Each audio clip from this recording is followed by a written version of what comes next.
મને જયંતિભાઈ મકવાણા એના ભાઈબંધ ભેગો ગયો હતો, એના ભત્રીજા એની મકાન ભાડે રાખ્યું હતું, એટલે એ સમાધાન કરાવવા ગયો હતો 2 માણાનું. મકાન ના કઈક ભાડા બાબતે માથાકૂટ હતી. મને ખબર ને આ ફાંકી ખાવા ઉભો હતો, વાંથી 7 જણા આવી પાઇપ ને ધોકા મારીને વયા ગયા. પછી શું થયું? પછી સીધા દવાખાને આવ્યા. સારા તમે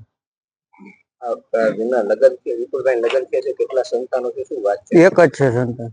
શું કરે છે વિપુલભાઈ કામમાં? એ ખટારામાં જાય સિલિન્ડર.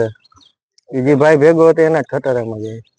પછી તમે પોલીસ ફરિયાદ થઈ કે શું કર્યું છે? હા, એ આ સાહેબ આવ્યા હતા.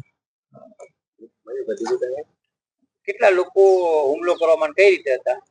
7 જણા હતા એમ કીએ.